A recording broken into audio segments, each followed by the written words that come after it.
Hello दोस्तों। आज के लेक्चर में हम लोग पढ़ेंगे ट्रांसफार्मर, जो परीक्षा के दृष्टिकोण से इम्पॉर्टेंट टॉपिक है।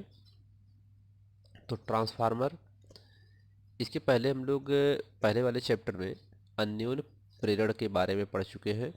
तो अन्योन प्रेरण आपको जानना ज़रूरी है, तो उसे आप ज़रूर उस वीडियो को देखें। अन्योन प्रेरण किसे कहते हैं, तो उसी के सिद्धांत पर ट्रांसफार्मर कार्य करता है।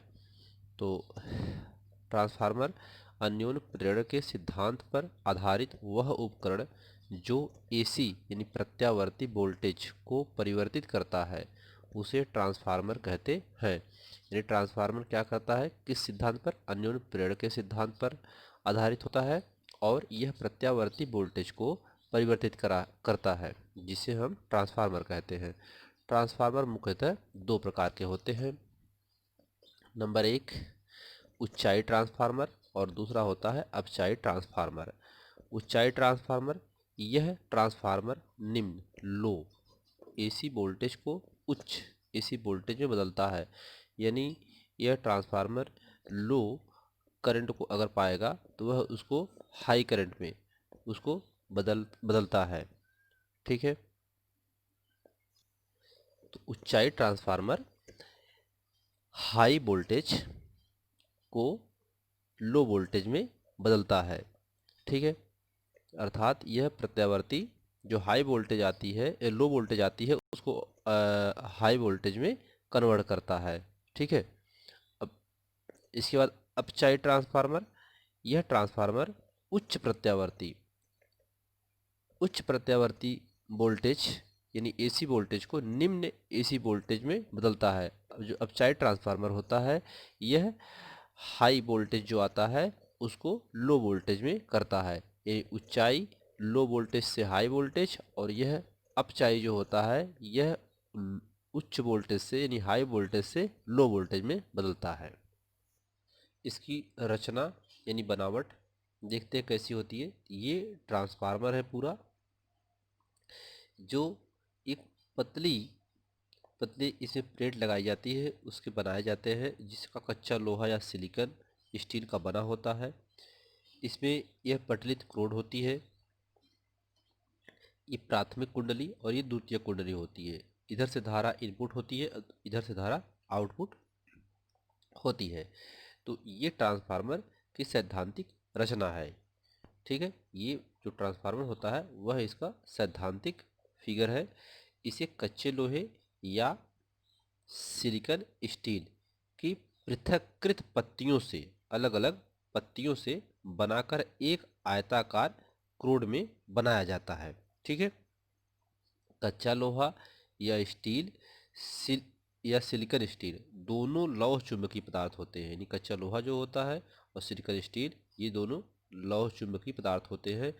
इसमें चुंबकत्व का गुण होता है।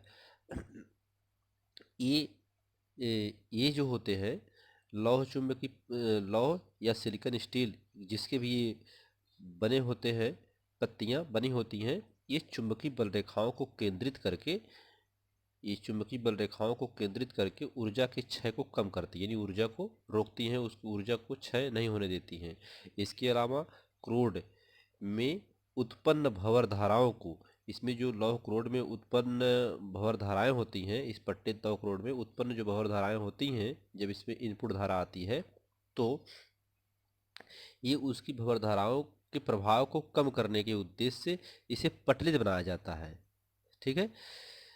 क्रोड की एक भुजा पर तांबे के तार, तांबे का एक मजबूत तार होता है, उससे बनाया जाता है। तो तांबे का जो तार होता है वह जो होता है बहुत ही अच्छे क्वालिटी का होता है। ठीक है। उसका बनाया जाता है। तांबे के तारों की एक कुंडली लिपटी रहती है, जिसे प्राथमिक कुंडली कहते हैं। ये कुंडली बनाई रहती है जिसे प्राथमिक कुंडली कहते हैं। और इधर जो इसे प्रत्यावर्ती स्रोत, धारा स्रोत से संबंधित कर दिया जाता है। ये प्राथमिक कुंडली को प्रत्यावर्ती धारा से संबंधित कर दिया जाता है, यानी जोड़ दिया जाता है। और प्राथमिक कुंडली के सामने वाला जो इधर वाला सामना होता है, दूसरी भुजा पर एक और कुंडली लिपटी रहती है, जिसे हम द्वितीयक कुंडली कहते हैं। द्वितीयक कुंडली के सिरों पर ही हमें बदली हुई वोल्टता प्राप्त होती है। यहाँ पर जो आउटपुट होता है यहीं से हमें, यहाँ से इसमें अगर हाई आएगा तो यहाँ लो निकलेगा, लो आएगा तो हाई निकलेगा, यानी आउटपुट यहाँ पर बदला हुआ मिलेगा हमें।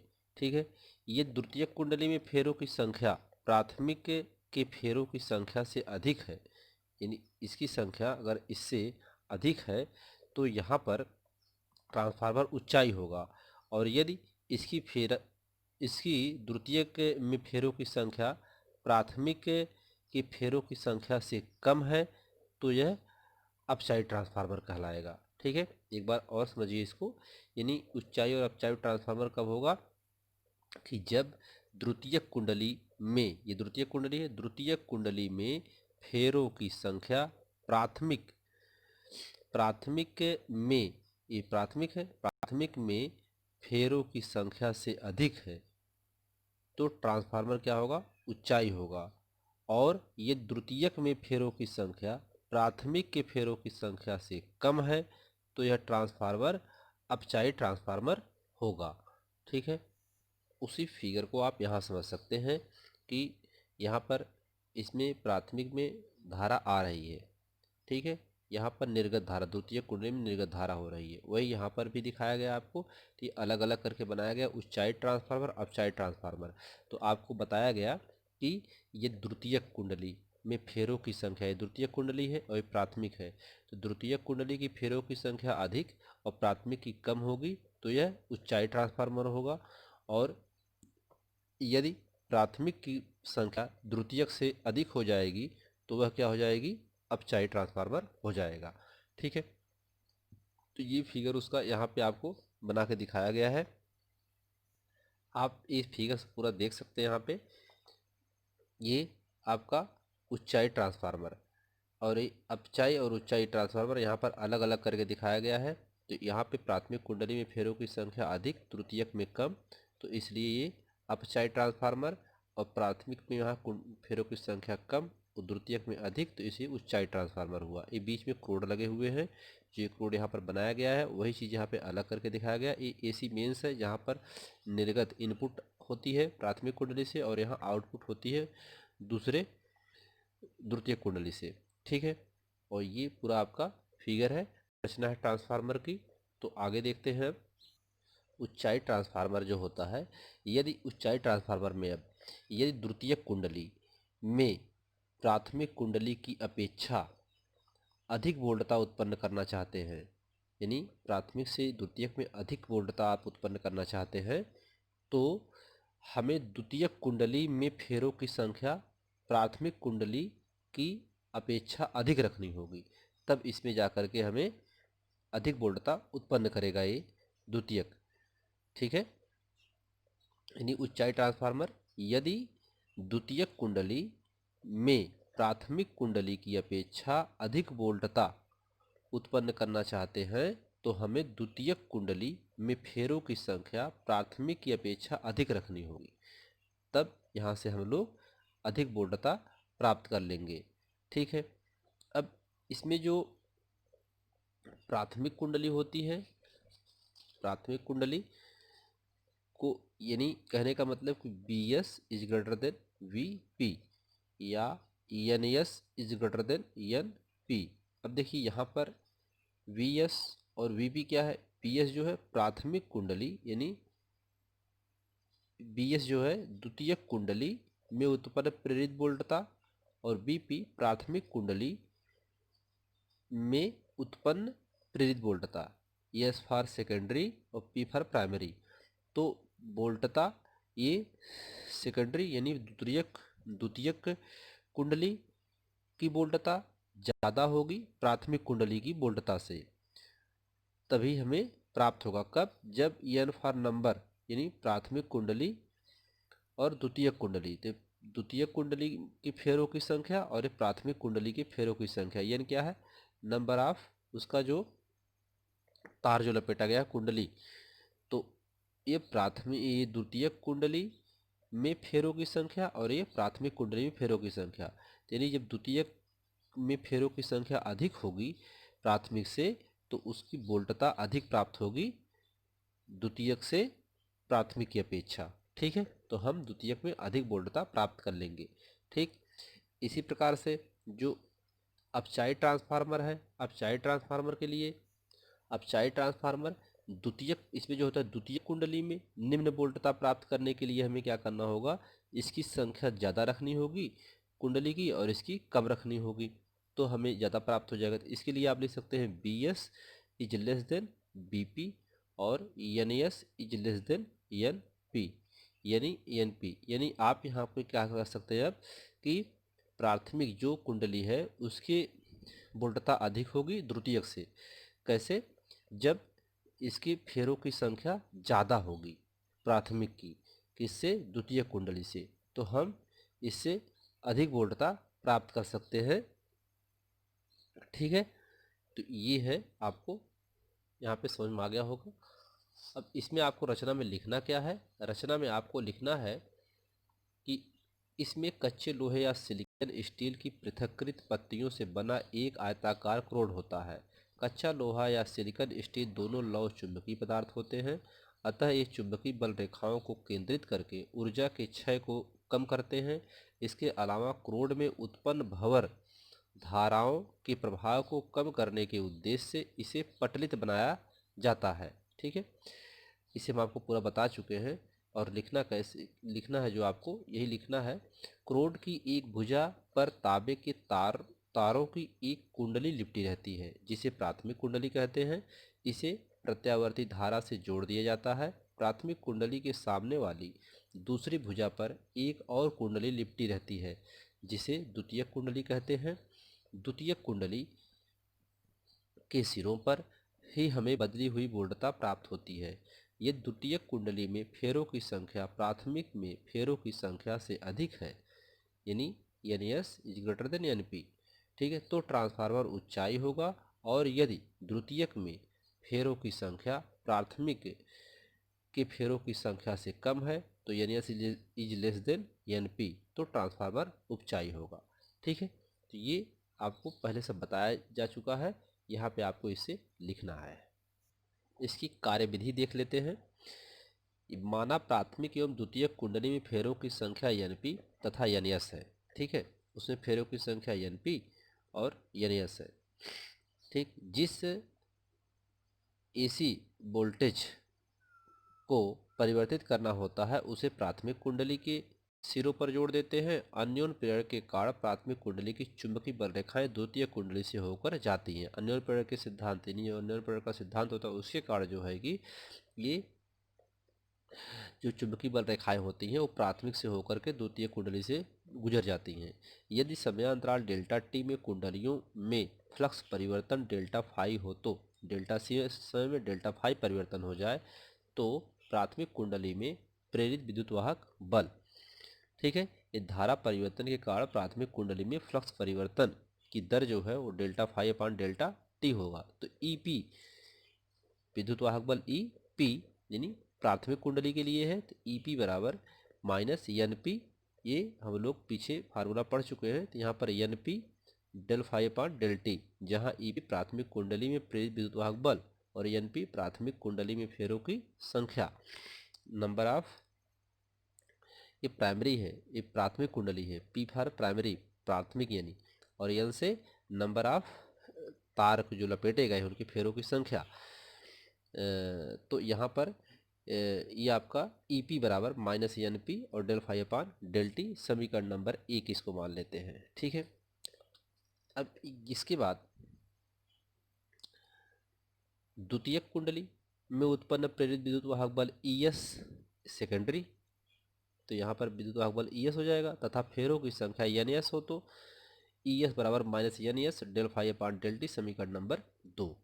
ठीक है, अब समीकरण 1 और समीकरण 2 का भाग करने पर, समीकरण 1 और 2 का भाग करते हैं, तो समीकरण 1 में पाए हैं हम लोग क्या, 2 में जो है पहले उसको 1 से 2 में भाग देना है, तो E S upon E P हो जाएगा, यानी प्राइमरी से सेकेंडरी में भाग करना है हमें, और इसका मान है minus N P minus N S और del phi upon del t, अब पूरे का बटा minus N P del phi upon del t, इससे कैंसिल हो जाएगा। और माइनस से माइनस कैंसिल हो जाएगा, तो क्या बचेगा, E S upon E P बराबर N S upon N P बचेगा। ठीक है, इसको समीकरण नंबर 3 मान लेते हैं। ठीक, यहाँ पर अब ये समीकरण 1 से समीकरण 2 में भाग देने पर समीकरण नंबर 3 मिल गया। अब आगे देखते हैं इसमें, यदि प्राथमिक कुंडली का प्रतिरोध अत्यंत कम एवं द्वितीयक परिपथ खुला हो। अब प्राथमिक कुंडली का प्रतिरोध बहुत कम हो और द्वितीयक कुंडली का जो परिपथ है वो खुला हो, तब उस समय ईपी बराबर बीपी हो जाएगा। ठीक है, ईपी बराबर क्या हो जाएगा, बीपी हो जाएगा। ये दोनों आपस में बराबर होंगे, नगण्य होगा तथा ऊर्जा का कोई क्षय न हो।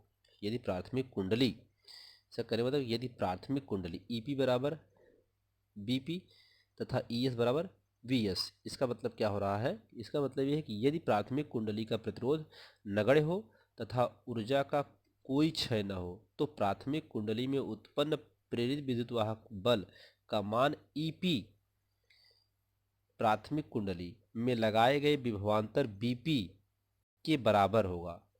इसके अतिरिक्त ये द्वितीयक परिपथ खुला हो, द्वितीयक परिपथ क्या हो, खुला हो, अर्थात उसका प्रतिरोध अत्यधिक हो, अत्यधिक हो, तो द्वितीयक के सिरों के मध्य उत्पन्न प्रेरित विद्युत वाहक बल ईएस बराबर बीएस के बराबर होगा। ठीक है, तो इस प्रकार से हम इसको लिख सकते हैं। समीकरण 3 में हम लोगों ने यहाँ पे क्या पाया है कि E S E P N S N P. तो यहाँ पर आप देख रहे हैं कि समीकरण 3 में यहाँ पर ये बराबर है इसके, तो इसको क्या लिख सकते हैं, ई एस ई पी बराबर बी एस और बी पी भी लिख सकते हैं, ये इसके बराबर है। तो ई पी ई एस की जगह ई एस बराबर बी एस लिख सकते हैं, और ई पी तो ई पी के बराबर बी पी, तो यहाँ बी पी लिख सकते हैं। और आगे हम लोग इसको पाए हैं एन एस बटा एन पी, समीकरण नंबर 4। ठीक है, ये हुआ इस पे। ठीक, अब आदर्श ट्रांसफार्मर के लिए द्वितीयक में निर्गत शक्ति बराबर प्राथमिक में निवेशी शक्ति। ठीक है, ये आदर्श ट्रांसफार्मर का यहाँ पर प्रथमा, यहाँ पर द्वितीयक में निर्गत शक्ति बराबर प्राथमिक में निवेशी शक्ति। तो पी एस बराबर पी और पी, जहाँ पी एस द्वितीयक शक्ति है, पी से पावर होता है, तो पावर होता है पी से पावर, और पी से यहाँ प्राइमरी है, यहाँ एस से द्वितीयक है, अर्थात सेकेंडरी, प्राइमरी और पावर। ठीक है, ये पी और पी पावर है, और ये एस क्या है, सेकेंडरी है यानी द्वितीयक, और ये पी क्या है, प्राइमरी अर्थात प्राथमिक अर्थात प्राइमरी। ठीक है, तो वहाँ पे लिख के बताया गया आपको। सूत्र होता है P बराबर V इंटू आई से, ये शक्ति का सूत्र होता है, विभवांतर गुणे धारा। तो यहाँ पर P का मान VS into V I S. ठीक है, ये क्या है, देखिए V और I है, तो यहाँ P की जगह हम B और I लिख देंगे, तो V और I लिखेंगे, साथ में यस लगा तो यस लगा देंगे। यहाँ P और P है, तो यहाँ भी V और I होगा, तो इसमें साथ में P लगा देंगे। दोनों P का फार्मूला V इंटू आई यहाँ पर रख दिया गया है। ठीक है, अब आगे इसमें V S upon B P, इसको V S upon B P और आई पी और यस यहाँ चलाएगा बराबर के, इधर आ जाएगा, तो आई पी अपान आई यस हो जाएगा, समीकरण नंबर 5। अब समीकरण 4 और 5 से, तो V S upon V P बराबर N S upon N P बराबर I P upon I S बराबर आर होगा। अब आर यहाँ, जहाँ आर एक ट्रांसफार्मर के लिए, जहाँ आर एक ट्रांसफार्मर के लिए नियतांक है, जिसे परिणमन नियतांक यानी ट्रांसफॉर्मेशन रेशियो कहते हैं। ये आर जो है इनका क्या है, ट्रांसफॉर्मेशन रेशियो होता है। ऊंचाई ट्रांसफार्मर के लिए आर का मान 1 से अधिक और अपचाई ट्रांसफार्मर के लिए 1 से कम होता है। ठीक है, अब यानी ऊंचाई ट्रांसफार्मर होगा तो आर का मान 1 से अधिक होगा, और अपचाई होगा तो उसका मान 1 से कम होगा। ठीक है, कम होता है ऊंचाई ट्रांसफार्मर हेतु। अब ऊंचाई ट्रांसफार्मर के लिए इसका केस, इसमें 2 केस हैं, उसको देख लेते हैं। यानी ऊंचाई ट्रांसफार्मर हेतु आर का मान 1 से ज़्यादा होता है, तो यहाँ पर वी एस और बी पी इस सूत्र में हम लोग ए क्या होगा, इस सब का मान 1 से अधिक हो जाएगा, क्योंकि आर का मान ऊंचाई ट्रांसफार्मर के लिए आर का मान 1 से अधिक होता है और अपचाई के लिए 1 से कम होता है। तो दो केस कंडीशंस बन रहे थे, दोनों कंडीशंस में इनके मान को देख लेते हैं क्या होते हैं। तो आर बड़ा है 1 से, तो यहाँ V S upon B P उस सूत्र में बड़ा हो जाएगा 1 से, और एन एस एन पी बड़ा होगा 1 से, और I P upon I S बड़ा होगा 1 से। तो इसको इस तरीके से भी यहाँ गुणा कर दीजिए, तो वी एस और बड़ा होगा वी पी से। ठीक है, यानी जो वोल्टता है द्वितीय कुंडली के प्राथमिक से ज़्यादा होगी। इसी प्रकार यहाँ से जो फेरों की संख्या है कुंडली की द्वितीय की, वह इससे ज़्यादा होगी प्राथमिक से, और जो प्राथमिक कुंडली है इस कंडीशंस में धारा जो है प्राथमिक कुंडली में ज़्यादा होगी द्वितीय कुंडली से। ठीक है, अतः द्वितीय कुंडली में फेरों की संख्या प्राथमिक कुंडली से फेरों की संख्या से अधिक होती है, तब वोल्टता और धारा अधिक प्राप्त होती है हमें। ठीक है, केस सेकंड में अपचाई ट्रांसफार्मर के लिए आर का मान क्या होता है, 1 से छोटा होता है। तो V S upon B P is less than 1, N S upon N P is less than 1, और I P upon I S is less than 1।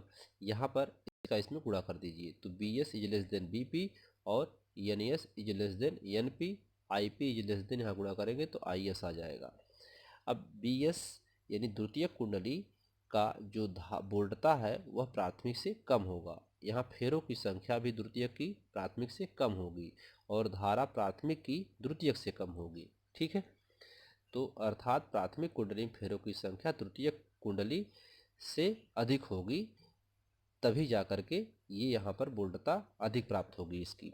ठीक है, इसी ट्रांसफार्मर का जो अगला लेक्चर आएगा, अगला वीडियो हम बनाएंगे, आपको नेक्स्ट टॉपिक में हम पढ़ाएंगे ट्रांसफार्मर की दक्षता और ट्रांसफार्मर में विद्युत ऊर्जा की हानि। ये दो टॉपिक है इसके, अभी लेक्चर बहुत बड़ा हो रहा है, इसलिए हम इस लेक्चर को यहीं पर रोकते हैं। अगले लेक्चर में आपको ट्रांसफार्मर की दक्षता और उसकी जो ट्रांसफार्मर में विद्युत ऊर्जा की हानि है उसको बताएंगे कि ट्रांसफार्मर कितनी दक्षता पर काम करता है और उस ट्रांसफार्मर में विद्युत का संचरण कैसे होता है, उसका ट्रांसफार्मर में उपयोगिता क्या है और इसकी हानि क्या है। ये सब चीज़ों के बारे में हम अगले लेक्चर में चर्चा करेंगे, जो बहुत ही इम्पोर्टेंट टॉपिक है। तो आज इसमें इतना ही। वीडियो आपको अच्छा लगा हो तो प्लीज़ लाइक करें, सब्सक्राइब करें और शेयर भी करें। धन्यवाद।